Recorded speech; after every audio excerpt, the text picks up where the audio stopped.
Disney Dreamlight Valley is an all-new life simulation game similar to that of Animal Crossing New Horizons, but much better. Before downloading the game, let's teach you 15 things you need to know before starting your adventure.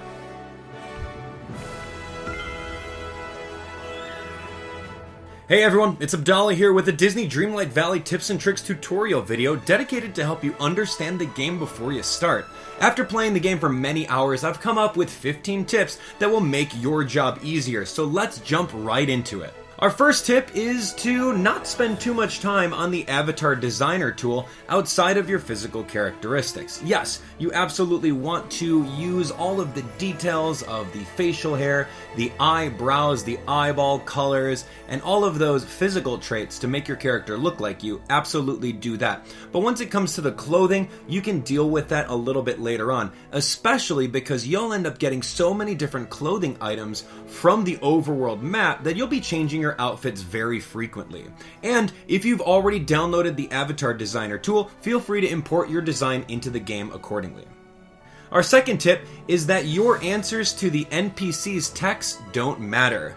For example, Merlin and all the other NPCs will often ask you questions and you'll be prompted with 2 or 3 different answers to respond with. These answers will only give you a little bit of unique follow-up text, but will ultimately keep you on the exact same path as every option. Don't think too hard about them. Our third tip is leveling up your character. Every time you perform an action that uses stamina, or if you interact with a Disney Dreamlight Valley villager, you'll gain a small amount of experience points. Upon level up, you'll gain a new piece of furniture, you'll get a free stamina refill, and you'll earn even more permanent stamina, which will allow you to last a lot longer outside.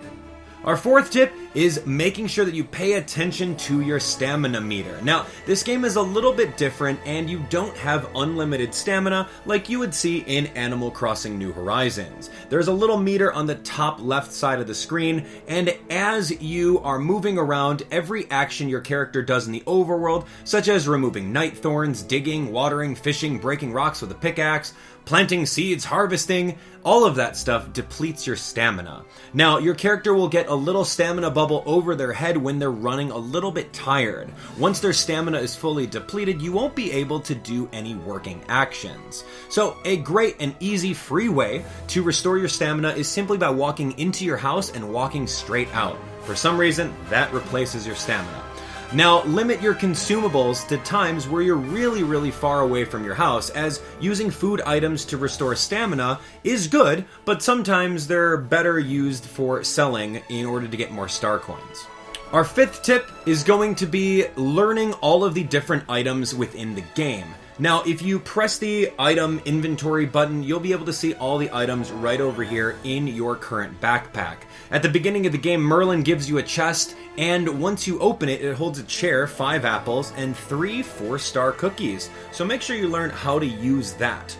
Furniture, such as the chair, can be placed literally anywhere inside of your house or anywhere outside of Dreamlight Valley for decorations. Consumables such as the apples and cookies can be eaten to replenish stamina or sold for a high price. Now don't go eating those cookies, they're worth 373 gold apiece. Clothing bags are another item that you can find all over Dreamlight Valley, so as soon as you get one, simply open it up and receive the free clothing item within. Pay attention to the pop-up that will allow you to quickly equip the item without navigating through the menus. Our sixth tip is going to be saving up star coins and prioritizing your inventory space. There is nothing worse than attempting to pick up some items on the ground only to find out that you don't have enough inventory space to hold on to it. So, your on-hand inventory only allows for 21 unique items. Like Animal Crossing New Horizons, a lot of the items have a stack limit, such as 50 carrots can take up a single inventory space.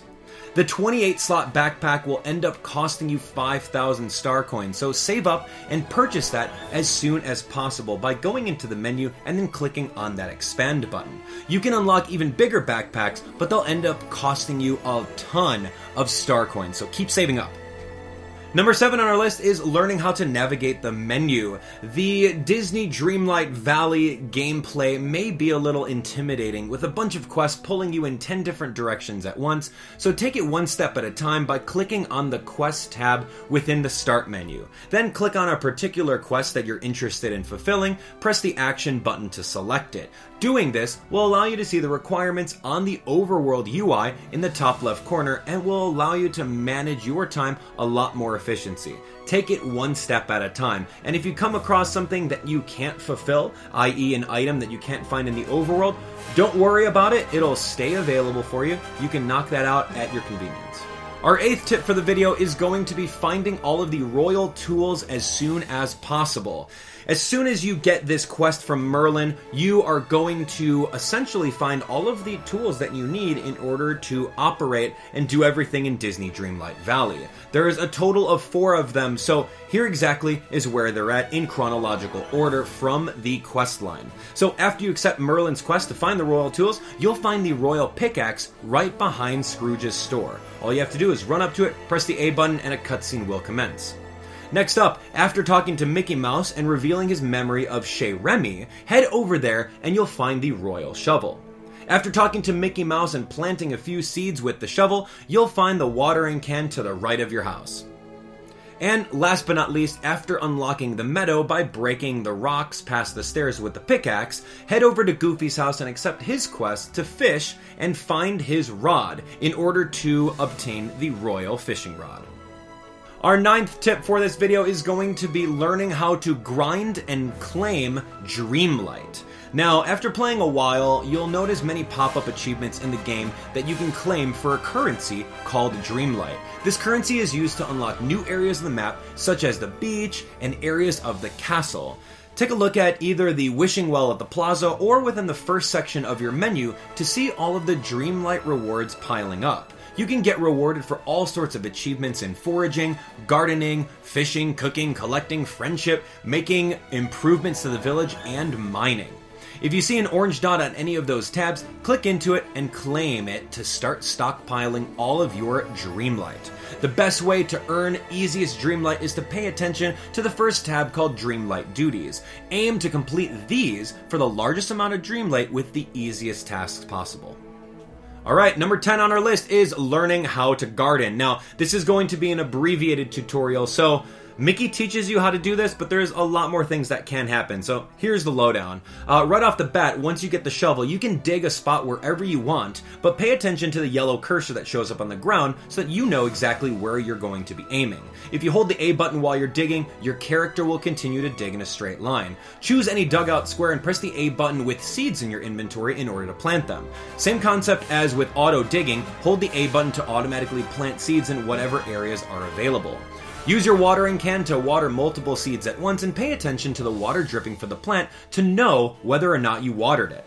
If it's raining outside, you won't have to worry about watering as they're already drenched. Nice stamina save. Crops grow automatically over time, so find something else to do while you wait and return after a few minutes of real time. Harvest all of your crops by pressing the A button. You can also auto-harvest by holding the A button. Now occasionally, you'll be able to find a gold harvest patch which will allow you to pick that square at least 10 times before the time runs out. Just watch out for any NPCs that might get in your way and interrupt you. Another rare event is when a harvest patch shoots out a handful of orange glowing crops. Collect all these bonus crops before the time runs out. Number 11 on the list is learning how to cook. Now, after receiving the stove from Mickey, you can put up to 5 different ingredients into the pot in order to cook a specific recipe. It's often trial and error for recipes, so drop items in there and complete your recipe book within the menu. Recipes often sell for more than just raw ingredients, so if you have time, try to make some recipes for money. Keep an eye out for recipes in the overworld, as you may stumble upon them while breaking rocks, interacting with villagers' homes, or other nooks and crannies. As soon as you obtain one of those pages, simply open up your menu, click on it, and then you'll be able to learn it, just like in Animal Crossing. Alright, next up on our list is learning how to fish. Goofy does a really good job of explaining it, but there's still some secret things that we do want to teach you. After obtaining the rod, you'll be able to fish by properly aligning your character's shoulders wherever you want to cast your line. Hold the A button to choose the distance, then let go. If you land on a bubbling ring, you'll have to wait for a bite. And if there's a bite, press the A button, then you'll be introduced to a small rhythm game that you can play in order to reel in the fish. Pay attention to the different colors of the bubble rings, as the white ring is common, the blue ring is uncommon, and the yellow ring is rare. Keep an eye out on your menu's fish collection to learn which fish appear in which biomes. Number 13 on our list is leveling up villager friendship. This is one of the most important parts of the game, and certain story elements are locked behind getting a high level with certain characters. After leveling up a friend to level 2, you'll be able to choose a role for them to boost. You can choose for them to boost your yields when gardening, fishing, mining, foraging, or even digging. You'll also be able to see all the rewards that you can get from that character upon each level up to max level 10. These level up items include exclusive furniture, magic touch patterns, star coins, and much more.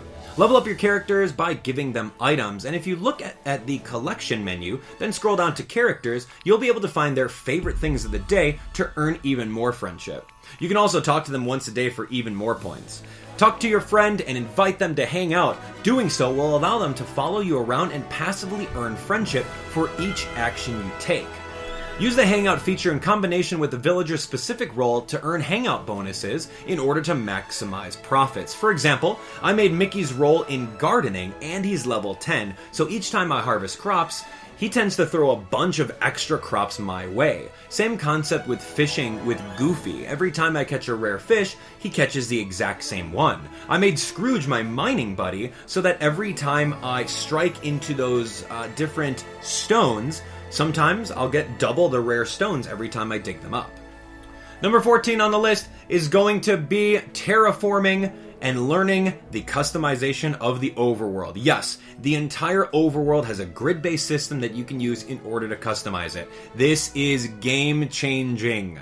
So now, in this game, you have the ability to manipulate a majority of the furniture placed in the overworld of Dreamlight Valley by opening up your inventory menu, clicking on the Furniture tab, closing the window with Y, then using the hand tool to click, drag, and delete anything you can get your hands on. You won't be able to delete rocks or any of the night thorns, so you'll manually have to remove those. But clearing out an entire plane just so that you have a blank slate is so much fun. Use this to clear space that you want to use for things such as gardening or gathering all the fruit bushes in one place. Alright, last but not least, I want you guys to learn how to utilize Goofy's stall in order to buy and sell.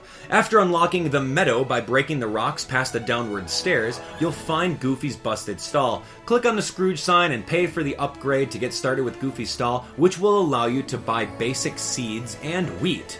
Spend 500 star coins to upgrade that to level 2, and another 1,000 coins in order to max out the shop at level 3. Doing so will unlock carrot seeds, which initially cost 10 coins, but sell for 44 coins apiece, netting you a profit of 34 per carrot. Definitely the best early game money-making strategy. Alright, since you guys have been a really awesome crowd over here, and I really thank you for watching this, we're going to give you one bonus tip. Now, this is going to be about in-house storage. I want you to learn how to utilize this. There are a ton of items that you may not know what to do with, especially the ones with a little icon on them. That icon means that one of your villagers requires it for a specific quest. And when you have those, such as precious gems from mining, head into your house and use a storage chest there to hold on to them for when you actually need them. Save an aquamarine, a garnet, and a peridot. You'll thank me later. And there you have it, everyone. 15 things to learn in Disney Dreamlight Valley before you get started. Did this video help you out? There are a ton more tips to help you out with, and this video only scratches the surface. Let me know what other Disney Dreamlight Valley tutorials you'd be interested in watching, and I'll add them to the growing list of content that I have planned for the game. Thanks so much for watching, and thanks for sharing. See you on the next one.